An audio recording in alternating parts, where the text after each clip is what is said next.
What's poppin', people? Welcome back to another video. Thank you guys so much for the support. If you're new to the channel, please hit that subscribe button, hit the notification bell, and also hit the like button if you guys have been enjoying the content. In today's video, we're gonna be talking about how to catch 15 times more bass any time of year, any location. I'm talking ponds, I'm talking rivers, I'm talking big lakes, I'm talking stock ponds, I'm talking pressured ponds.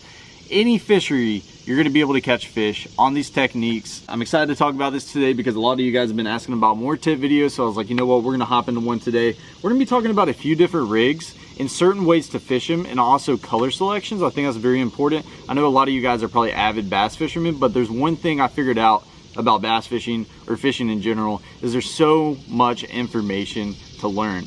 Like, you could be one of the most experienced fishermen, Kevin Van Dam for instance, and listen to a random person's video and end up learning some tips just because they might fish differently than you do. So in today's video, we're gonna be talking about a few things that help me catch more fish that I can possibly share with you guys, and you can go out on the water and catch even more fish. So now we're gonna go ahead and rig up on my rod. This is actually a Mach Crush by Lew's. This is the older rod, this is the newer reel, the new and improved. You guys, this isn't on the market yet, but let me tell you, this is a bad freaking reel. And by bad, I mean really good. I love the color on it, it's just slick. We'll talk about that in another video. That's not the video to talk about it, but if you guys are wondering what pound line I have, this is 15-pound fluorocarbon.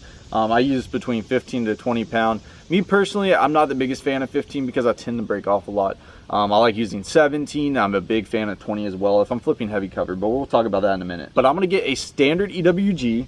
This is actually a 4/0. These are stout wide gap hooks by 6 cents. If you guys wanted to get a discount, you can. I'll pop my code up on the screen. We'll be talking about some of their products in today's video as well. We're gonna go ahead and tie this up on this rod. And if you guys are wondering what type of knot I rig up, it's a basic uni knot. And if you guys want to learn how to tie this, I actually have a video on my channel. If you just go to YouTube and type in like Kicking Their Bass best fishing knot, you can go watch that video and learn how to tie this knot. But it is proven one of the strongest knots out there. Wet my line, cinch it tight, grab the pliers, cut my tag in. We're gonna be rigging up the first bait and we're gonna be teaching you how to throw it. This is a very basic bait. Probably all you guys already know about this, but let me tell you, this is a bass fishing slayer right here. And it's very basic. Like I said, it's actually the Zoom Super Fluke. So let's talk about this and let's talk about how to catch some more fish on it, because like I said, everybody fishes differently. We have some pearl white Zoom Super Flukes right here. And then we have some pearl white Super Flukes right here with the chartreuse tail. So let's talk about this for a minute. Depending on where you're fishing, dirty water, clear water, whatever it is, this is the rules that I live by. Cloudy conditions, clear water, I like to use a basic pearl white fluke. If it's sunny in clear water, they make a color called white ice. It's white on the bottom and it has translucent on the top, and it's got some glitters in it and it's really sparkly. I like that in on a sunny day in clear water. They seem to eat that a lot better, but that's all in experimentation. When you go out on the water, you're gonna have to figure out what color they want. But cloudy conditions, I like pearl, and then on the sunny days, I like that white ice color. So now let's talk about dirty water, which is today I'm in the rivers. I fish a lot of rivers out here in the Savannah, Georgia area. I'm in South Georgia. There's a lot of dirty water. Now let me tell you, something I've found that's very good out here. A lot of you guys that live around here already know are gonna watch this and go out on the river and try it, but go try it, you'll catch some fish. So this is actually the pearl white fluke with chartreuse on the tail. Let me show you this. In dirty water, I've had a lot of luck with this one. As you guys can tell right there, basic pearl white fluke. And it's just the tail is dipped in chartreuse. Dirty water, this thing slays them, especially if you're in really muddy water. I just seem that I catch a little bit more fish on it. Like I said, you can go with the basic pearl. That's gonna work just, you know, probably just as good. But there's something in the back of my head that tells me they love this little chartreuse one.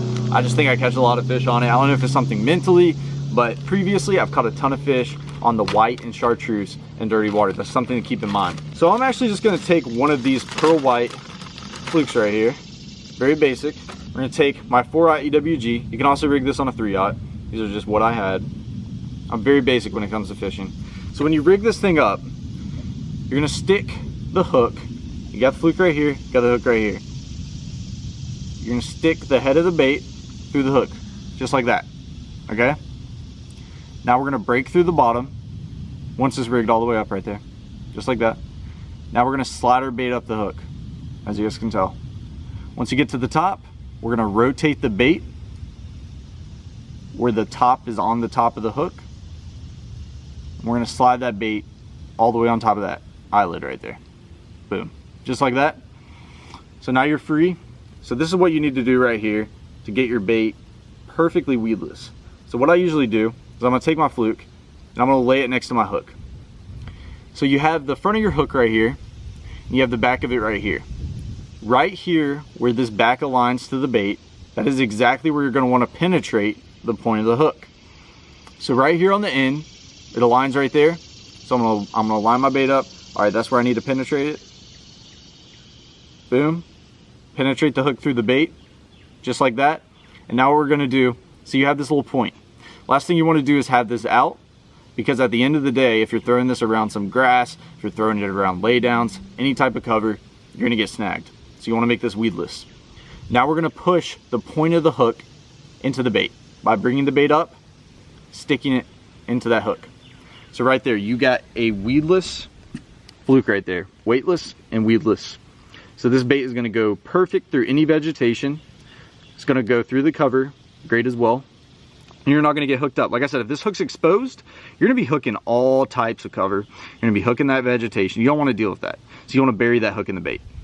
And that's what's gonna keep it weedless. So this is the rig that we're gonna be using today. What I love about the fluke rig is it's almost a moving bait and a slow moving bait at the same time, because there's multiple different ways you can work it. It's very versatile. You know, when people work a fluke, they think you just throw it out there and you're twitching it back. Some days I want to throw it out there and just leave it there. So let's go ahead and hop up here real quick. By the way, we're going to be talking about multiple different baits today. This isn't the only bait that we're going to be talking about, but I wanted to demonstrate this one first. So let's go ahead and hop up here and give this thing a cast. All right, so we have our rig right here. We're going to be casting it out and we're going to work it one specific way right now. And this one's very basic. A lot of you guys are already going to know it. So the spot that we're fishing right here, we got a bunch of cypress knees laying down in the water. We also got some lay downs, you know, just basic cover that's laying along the bank. What we're gonna do is we're gonna take this fluke, we're gonna cast it right up on that cover. Cast it up there, we're gonna twitch it back. So I might give this thing a couple pops. 1, 2, let it pause. 1, 2, 3, let it pause. 1, 2, let it pause. 1, 2, 3, and continue that process right there. That's a very basic way to work a fluke. If you guys didn't know, this is pretty much a soft plastic jerk bait. So you can pretty much throw it on any of this cover, throw it out there, hits the water, jerk, jerk, jerk, let it sink. And you can pretty much play with your pause. If you want to pause it for 10 seconds, you can pause it for 10 seconds. If you want to pause it for 2 seconds, you can pause it for 2 seconds. That's what I like about the fluke, and more importantly, that's what I love about fishing, because there's no rules to fishing. So that's a very basic way to work a fluke. All you guys probably already know that fish a fluke, but that's very basic. Now, the way that I started fishing a fluke, especially in tough conditions, right now that you guys are watching this video, you guys might be watching this at a different time of year right now, but when I'm putting this video out, it's summertime right now. It is very hot. There's fish and there's bass, especially largemouth. They love lay downs, they love cover. So what they're gonna do on a hot summer day, especially on a river like this, they're gonna tuck up against that cover. So those lay downs that are in the water, those bass are gonna tuck up right against that in the heat of the day. So it's very important to target those things. So what I'm gonna do is if I target a nice lay down along the bank, I'm like, man, that really looks like there's gonna be a fish there. It's a good piece of cover. What I'm gonna do is I'm gonna take my fluke, I'm gonna toss it out there, and I'm gonna let it hit right next to that cover, and I'm just gonna let it sit. I'm not gonna move it one bit. I'm just gonna let it sit like this. Every once in a while, I kind of barely lift my line just to feel if there's a fish on there. Barely lift my line, maybe pop it a few times, just let it sit. Lift up a little bit, make sure there's not a fish on it, pop it a few times, let it sit. Now I'll be like, all right, there's not a fish there, I'm gonna reel back in. Now there's another lay down, I'm gonna throw that lay down, boom, repeat the process. Let that bait sit there. This is one of the best techniques for when the bass are super finicky, they're not super aggressive, they don't wanna fish anything. That's why I say a fluke is an awesome bait. It's very versatile, because you can't do that with a lot of baits. You know, a lot of the baits you either throw in, you reel in, you can't really do much with it. But with a fluke, you can either jerk it in really fast, or you can actually work it really slow on that cover. And I'm gonna tell you, I don't see many people do that with a fluke, but I'm telling you, throw your fluke out there, let it hit the cover, don't even move it. Just let that thing sit. And if there's a fish on that cover, he's more than likely gonna eat that fluke. And if he doesn't, you move on to the next lay down. So that's one of the best ways that you can work a fluke. It's a very versatile bait. Go out there, give it a shot, throw it out there on some of those lay downs and just let it sit. You know, the average person is gonna throw it out there and start jerking the heck out of that thing. And that is fine. You know, this fish might be a little bit more active that day. They might want to chase something. But let me tell you, next time you're on the water, try out that little technique. Throw your bait out there, just let it sit, dead stick it completely. Check your bait every once in a while, give it a couple little sporadic pops just in case the bass is nose down at it. I'm telling you, that'll help you catch some more fish. Let's go ahead and talk about the next rig. All right, so we talked about the fluke. We talked about how it can be a great bait to find those bass, you know, work it a little fast, but it can also be a great slow moving bait by just dead sticking that on the cover. Especially in the summertime, those largemouth love wood. They're gonna tuck up against those laydowns. You guys need to try that, I'm telling you. Take that fluke out there and go dead stick it on some cover. Come back to my videos and tell me how many fish you end up catching. So I'm telling you, it can be very deadly. And another bait that would be good for that is also just a standard trick worm. Rig a standard trick worm on a straight shank hook. Do the same thing. Just throw it on cover, dead stick it. Don't even twitch it. Don't move it. You know, people out there throw floating worms. Just throw a regular finesse worm out there on that tree. Don't even move it. You'll catch just as many bass as if you're throwing this fluke. So now we're going to talk about the next rig. This is a basic Texas rig. We talked about this in plenty of videos, but there's a couple things I want to talk about that you guys probably won't know. So right here, I have a basic 1/4 ounce lead weight on a 4/0 EWG hook. You guys are probably asking, Noah, why do you use lead weights? Well, out here on the river, Ogeechee River, Savannah River, there's a lot of mudfish. If you guys don't know what a mudfish is, it's like a dogfish. They'll break you off. They have little teeth, and let me tell you, they're aggravating. When you're out here trying to catch bass and those things are just biting the heck out of you, it can get annoying because you'll break off a ton of rigs. Therefore, I use, you know, regular lead weights instead of tungsten because I lose a lot. So it saves a little bit of money, but you can go with the tungsten weight as well. It'll also be a little bit more sensitive, but for this video, I'm just using a basic lead weight, a standard 3/0 EWG, and those are in the stout wide gap hooks as well. So when you're throwing a Texas rig, there's a couple different baits that you can put on it, and I think they all have their time and place. We're gonna start off by talking about the clout. And a lot of you guys already know about the clout. We've caught some big fish on it, but let's go ahead and talk about colors. A lot of you guys always ask about colors. Noah, what color should I throw? There's so many soft plastic colors out there. When and why should I throw this bait? Okay, so we have two colors right here. I keep it very basic. Guys, you're gonna learn one thing about me when it comes to bass fishing. I keep stuff very basic. So we have 2 packs of 6 cents clouts right here, 2 different colors. Let's talk about the first one. So if you guys are fishing clear water, you know, it's not too dirty, it's not stained, it's not super chocolate milk muddy water. You know, you're fishing fairly clear water. It's got a good bit of visibility. I would suggest a green pumpkin, a watermelon, or like a watermelon red. Those are the 3 basics in clean water. Or if you're fishing a place like even Lake Lanier, spotted bass out there, they love Morning Dawn. They love a light pink. But any colors like that, your green pumpkins, your watermelons, your watermelon reds, your Morning Dawns, those are gonna be good in clear water. That has a lot of visibility. And that's what I have right here, basic green pumpkin clout, very basic. And this fish will munch that thing up in clear water. Does that mean you can't throw it in dirty water? No, this color right here, green pumpkin, I believe will work anywhere. Dirty water, clear water, anywhere. But if I was gonna throw it anywhere, it'd be clear water. But let's talk about the dirty water color. This is one of my favorites. We have a few colors. This one is actually called Dark Water Bug. It kind of already explains itself. As you guys can tell, I only have one left in the package. But let me show you this color right here. This is my favorite one. These are also by 6 cents. Like I said, if you guys want to go check them out, I'll drop the link down below. But this one actually has half black and half purple with blue flake. This is by far my favorite dirty water bug of all time, or dirty water color of all time. I've used it a ton on Texas rigs, and this one right here just catches them out here on the river. This dirty water bug is my favorite color. But what are some other baits for dirty and stained water? Some of the colors I like to live by, you know, June bug is a great color. Great color. I mean, when it comes down to it, if there's a clear water color that everyone knows about, is either watermelon red or it's green pumpkin. And if there's a dirty water color, it's either black and blue or June bug. Those are 2 of the basic dirty water colors. June bug, black and blue. You got June bug red, that's really good. You got this dirty water bug, which I just absolutely love, one of my favorite colors. You got black and red. Black and red kills it, let me tell you. It's the same as black and blue, just with red flake. And there's a bunch of other darker colors, but dark colors for dirty water. If you're fishing stained water, chocolate milk, use these dark colors. There's actually a color that me and my buddy Bradley love to throw. It's actually called sapphire blue, I want to say. And it's just a bright blue that also works amazing in dirty water. And we've caught a lot of good fish on that. But let's go ahead and rig this bait up. It's going to be basic like the fluke. So we got our EWG hook, we got our Senko. We're going to rig it right through the head of it. Like I said, with the fluke, we're going to pop it through, rig our bait all the way up on top. Boom, just like that. We're going to lay it, figure out where we need to penetrate the hook. Boom.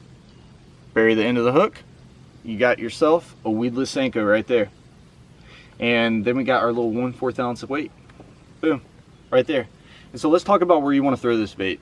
So this bait's going to be really great around cover. If you're fishing cover, if you're fishing grass, it's going to be great. Now let me tell you, if you're fishing a lot of ponds that are very shallow, there is a way that you could catch a lot more fish. You need to take this 1/4 ounce of weight off, so it's just weightless. You got Senko and EWG hook. If you're fishing really shallow water or a bunch of slop, that will catch a lot of fish, especially in ponds. Weightless Senko just kills it. You could also throw a wacky rig that'll catch a lot of fish as well. But if you're fishing cover or deeper water, right there, just put that little bullet weight on there, you're gonna catch a lot of fish. So let's go ahead and throw this on some of these laydowns. We're gonna talk about how I would work this bait. All right, we got our Senko right here. We're gonna talk about a couple of different ways to fish it. Very basic, man, very basic. You're gonna throw it out there on those laydowns, on that cover, on that grass, whatever you're fishing. You're gonna let it hit the bottom. That's very important with this bait. It's a bottom bait, so you're gonna wanna work this thing on the bottom. It's not like that fluke. You don't have to wait till that hits the bottom. That's somewhat of a moving bait. It's something that a fish will chase. If you're fishing any worms or crawls, you're gonna need to work that on the bottom. So we're just gonna throw it out there. There's a couple different ways to work it. Very basic way that almost everybody fishes, you know, a Senko, a Texas rig, a shaky head, any sort of bottom bait, just basically hopping it on the bottom. You know, just kind of, just like this. Making sure you're keeping bottom contact, making sure that bait's on the bottom, and just hopping your bait. Very basic. And that, you know, that can catch fish. But let me tell you, you're gonna go out there and there's gonna be some days where those fish are not wanting to bite. You know, that summer bite, super hot outside, those fish are just not wanting to eat anything. Now this is when I'll throw my bait out there on that cover, just like I was talking about with that fluke, let it sink to the bottom, and I don't even move it. And you just dead stick it. That's called dead sticking the bait. And let me tell you, there's gonna be days where you're gonna need that technique. So if you guys don't know about dead sticking, if you've never done it before, next time you're not catching fish, go out there, dead stick your bait, and watch how much more fish you catch. That is a great way of catching them when they're really finicky. And then there's one more way that I do. Personally, there's not a lot of people who fish it like this. A lot of people fish it like this when they're bed fishing, and when they're trying to get a bass's attention to eat a bait. I'll throw my bait out there on the tree. I'll let it hit the bottom. And then this is what I'll do. Instead of just straight up hopping it or dragging it, I'll actually hold my line to where there's no slack in my line. And I'm just gonna hit the back of my rod, just like that. And what it's gonna do is that worm's gonna be on the bottom. Since I have no slack in my line, when I hit this, what that worm's gonna do is just gonna be like this, fluttering at the bottom. It's not gonna have enough movement for that bait to be hopping back towards you like you were going like this, hopping your bait. But it's gonna keep that bait in the same spot. And when you're hitting this, the tail is just gonna wag. Let me tell you, that is a killer way as well. If you guys can't catch any fish, go try that. So next time you're on the water and you don't have many bites, throw it out there, work it the way that you normally would. Then you think in the back of your head, they're like, you know what, Noah told me to dead stick this thing. Go try that. And if they're not biting that, go try what I just told you. You know, throw your bait out there, work it very slow, pretty much dead stick it, but hit the bottom of your rod. So what that's gonna do is, say we threw it out there and we're dead sticking it. That worm is just on the bottom, okay? And that bass just comes up and he's just looking at that bait. But he's not doing anything. Once you start to hit your rod and that tail just starts moving, that could create a reaction on that bass. Bass are predators and they react to movement. If that bass starts to see that worm moving and it does something weird, he's gonna go engulf that bait. So that can be a great way. You know, if they're not eating it while they're dead sticking it, start playing around with that. Give it a little bit of movement, not much, give it a little bit. And that would probably help you catch more bass. Since we talked about a couple baits that you need to be throwing to catch more fish, if you aren't throwing these baits, you need to go out there and throw them. Are these gonna catch the biggest bass in the world? Maybe, okay? They're not gonna be big bass hunters, but you are gonna be able to put a bunch of fish on the boat or a bunch of fish on the bank using these baits just about anywhere and any time of the year. That's why I love these and that's why I wanted to talk about them. So now, since we talked about some of those baits right there, one thing I would like you guys to do is drop a comment down below on what other tip videos you want to see. We're going to go ahead and actually go fishing with these baits and catch some fish. So I hope you guys enjoyed the rest of the video. Hit that freaking like button. Drop some tip videos down below. Let's go ahead and get it started.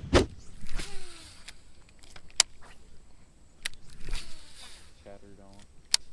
Hell yeah.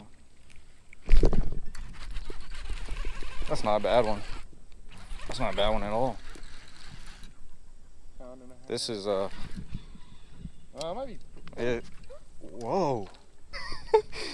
What happened? I just lost one at the boat trying to mess with your behind. Mess with my behind? Bro, you just got my whole cheddar band. You could have double up, Bradley. Oh my god.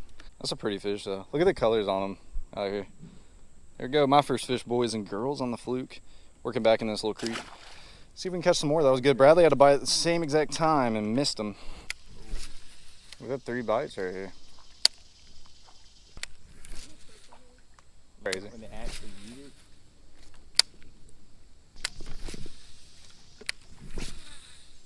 Oh yeah.